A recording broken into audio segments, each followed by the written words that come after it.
నమస్కారం సార్. నమస్తే. సార్, జగన్ గారు ఇంటి ముందర బ్యారికేడ్లన్నీ కూడా తీసేశారని, మొత్తం సెక్యూరిటీ అంతా కూడా పీకేశారని చెప్పేసి వార్తలు రావడం చూస్తున్నాం సార్. ఈవెన్ జగన్ గారే ప్రైవేట్ సైన్యాన్ని కూడా పెట్టుకోవాల్సిన అవసరం వస్తుందంట కదా, ఏం జరిగింది? దీని గురించి ఏం చెప్తారు సార్?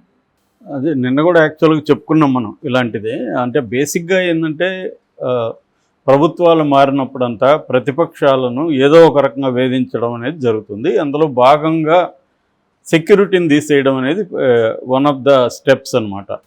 సో అలాగే జగన్కి సెక్యూరిటీని తీసేస్తారు. దానికి వీళ్ళు చెప్తున్న కారణం ఏంటంటే టెక్నికల్గా జగన్ ఇప్పుడు ఒక ఎమ్మెల్యే తప్ప ఇంకేమీ కాదు. ఎందుకంటే అతనికి ప్రతిపక్ష నాయకుడు స్టేటస్ కూడా టెక్నికల్గా లేదు కాబట్టి ఎమ్మెల్యేకి ఏం సెక్యూరిటీ ఇవ్వాలో అదే ఇస్తున్నాము. సో ఇంకా ఆయన ఇంతకుముందు వీధిలో మొత్తం తను దాన్ని క్లోజ్ చేసేసి సెక్యూరిటీ అంతా పెట్టుకున్నాడు. సో దానంతా ఇప్పుడు బ్యారికేడ్లు అవన్నీ ఉన్నాయి, అవన్నీ తొలగించాం. సీఎం కాబట్టి అవన్నీ ఉన్నాయి, ఓకే. ఇప్పుడు అతను ఎమ్మెల్యే కాబట్టి తొలగించాం అనేది చెప్తున్నాడు. దానికి జగన్ కూడా ఎక్కడ అబ్జెక్ట్ చేసినట్టు కనబడలేదు, కోర్టుకు పోతున్నట్టు కూడా కనబడలేదు. మామూలుగా అయితే చాలాసార్లు అందరూ కూడా మేధావులు కానీ ప్రజాస్వామ్యంలో చెప్పేది ఏంటంటే టెక్నికల్గా ఆయన ప్రతిపక్ష నాయకుడు హోదా లేకపోయినా కూడా ఖచ్చితంగా అతను పొలిటికల్గా ప్రతిపక్ష నాయకుడే. అతనికి 40% వాళ్ళ పార్టీకి ఓట్లు వచ్చాయి. సో కాబట్టి అతనికి ప్రతిపక్ష నాయకుడిగా ఆ హోదాలో భద్రత కల్పించాలన్న అవసరం ఉంది. కానీ అతను మిగతా ఎమ్మెల్యేలకి అతనికి తేడా లేదని చెప్పడం టెక్నికల్గా కరెక్ట్ ఏమో కావచ్చు, కానీ ఇది పొలిటికల్గా కరెక్ట్ కాదు. అలా అనుకొని ఉంటే జగన్ గతంలో 23 ఎమ్మెల్యేలు చంద్రబాబుకు ఉన్నప్పుడు తను అనుకొని ఉంటే చంద్రబాబు కూడా ప్రతిపక్ష హోదా లేకుండా చేసి ఉండేవాడు. ఆ ఎమ్మెల్యేని తను లాగేసుకొని ఉండేవాడు. అలా చేయలేదు. చంద్రబాబు ప్రతిపక్ష హోదా ఉండాలనే తను అనుకున్నాడు తప్ప తను ఆ ఎమ్మెల్యేని లాక్కోలేదు. మరి చంద్రబాబు కూడా అతనికి ప్రతిపక్ష హోదా పొలిటికల్గా కల్పించనుంటే చాలా బాగుండేది, మంచి పేరు వచ్చేది చంద్రబాబుకి. చంద్రబాబు జగన్కి తేడా లేకుండా చంద్రబాబు కూడా సేమ్ జగన్ లాగే ఎట్లాగైతే జగన్ అయితే రివెంజ్ చేశాడో అలాగే ఇతను కూడా చేస్తున్నాడు. గతంలో కూడా చంద్రబాబు తగ్గిస్తే కూడా చంద్రబాబు వాళ్ళు కోర్టుకు వెళ్ళి మళ్ళీ తెచ్చుకున్నారు. అట్లాగే బీటెక్ రవి లాంటి వాళ్ళకి కూడా తీసేశాడు జగన్. బీటెక్ రవి కూడా చాలా ఇబ్బంది పడ్డాడు. అంటే సెన్సిటివ్ ఏరియాస్ ఉంటాయి. ఆ సెన్సిటివ్ ఏరియాస్లో ఉన్న ఎమ్మెల్యేలు కావచ్చు, లేకపోతే ప్రజాప్రతినిధులు కావచ్చు, వాళ్ళకి సెక్యూరిటీ అవసరం ఉంటుంది. కానీ ప్రభుత్వాలు ఏం చేస్తాయంటే ప్రతిపక్షాన్ని వేధించాలి కాబట్టి, ప్రతిపక్షాలని ఇబ్బంది పెట్టాలి కాబట్టి అందులో భాగంగా ఇది కూడా తీసేస్తారు.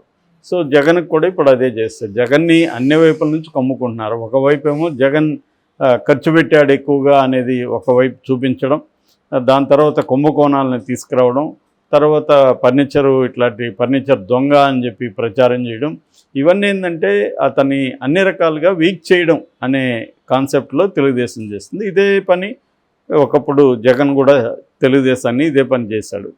సో ఇక్కడ పొలిటికల్ పార్టీలు ఏవైనప్పటికీ XYZ ఎనీ పొలిటికల్ పార్టీ అయినా అధికారంలో ఉన్నప్పుడు ప్రతిపక్షాన్ని కంప్లీట్గా నిర్వీర్యం చేసేయాలి, చంపేయాలి పొలిటికల్గా అనేది ప్రతి ఒక్కరి ఆశయం. అదే పని ఇప్పుడు తెలుగుదేశం చంద్రబాబు చేస్తున్నాడు.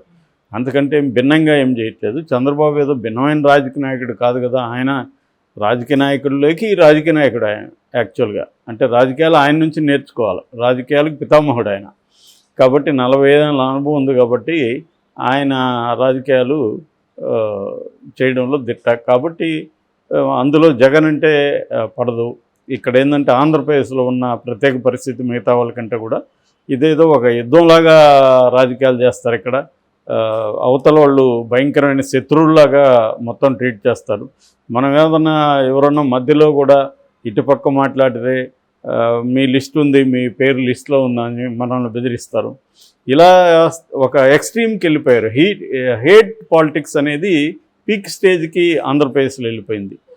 బాగా చదువుకున్న వాళ్ళని కూడా నేను చాలామందిని చూస్తాను.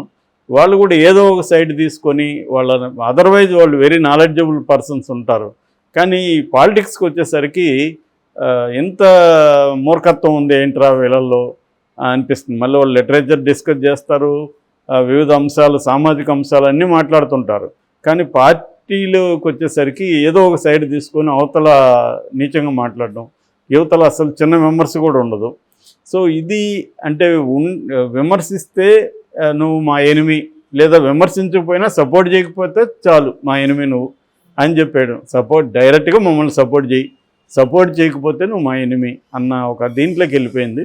సో దీన్ని జగన్ ఫేస్ చేయాల్సింది. ఎందుకంటే జగన్ గతంలో చేసినప్పుడు వీళ్ళు ఫేస్ చేశారు, ఇప్పుడు జగన్ ఫేస్ చేయాలి. కాకపోతే ఇక్కడ ఏంటంటే మనలాంటి వాళ్ళు ఆలోచించాల్సింది, ఇది జగన్ చంద్రబాబు వ్యవహారం కాదు, ఇది ప్రజాస్వామ్యానికి సంబంధించిన వ్యవహారం.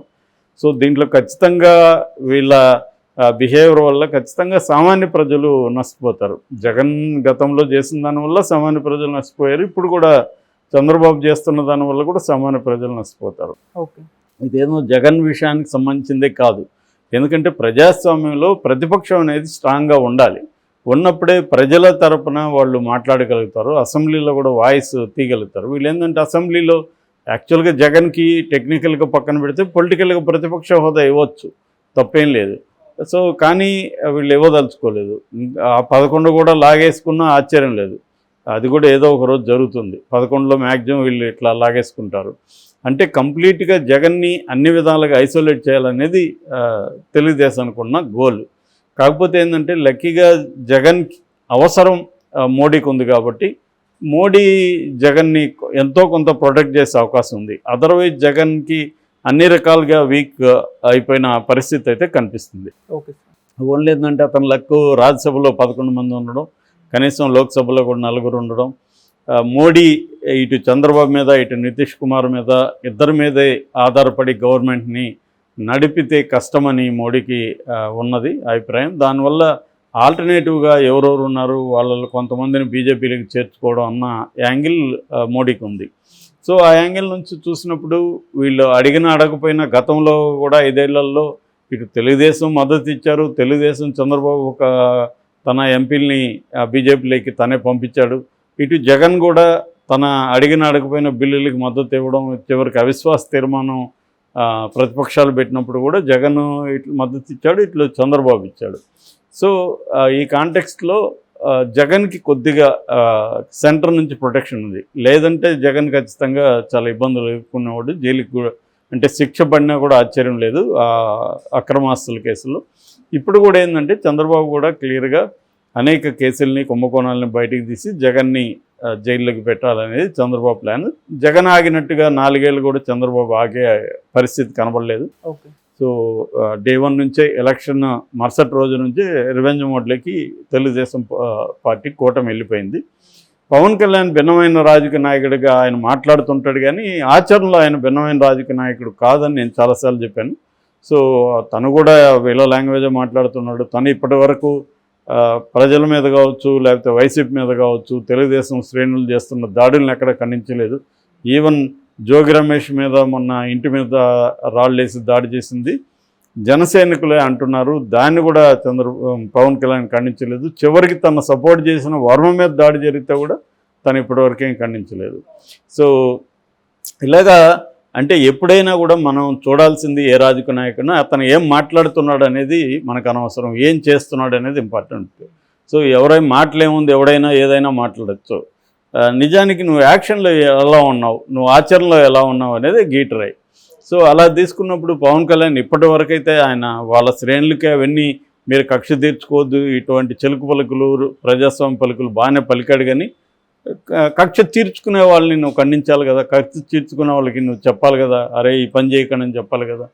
సో అదేదో సామెత, గాంధీ ఆయుధాలు హింస చేసే బ్రిటిష్ హోమ్ మినిస్టర్ ఆమె అనిత కూడా ఇండైరెక్ట్గా ఇది వాళ్ళు చేసుకుంటున్న దాడులా, తెలుగుదేశం చేస్తున్న దాడులా తేలాల్సి ఉందని చెప్తుంది. అంటే ఎవరికి వాళ్ళు కత్తులతో కోసుకోవడం, లేకపోతే రాళ్ళు వాళ్ళ ఇంటి మీద వాళ్ళు ఇసురుకోవడం అలా చేస్తున్నట్టుగా ఆమె మాట్లాడింది. సో క్లియర్గా తెలుగుదేశం ప్రభుత్వం జగన్ పార్టీని కావచ్చు, జగన్ని కావచ్చు కంప్లీట్గా పొలిటికల్గా ఆయన చెప్పినట్టుగా పొలిటికల్గా చంపేయాలనేది వాళ్ళ ప్లాన్. అందులో భాగంగానే ప్రొటెక్షన్ కూడా తీసేశారు. మరి జగన్ కోర్టుకు వెళ్తాడా లేదనేది చూడాలి.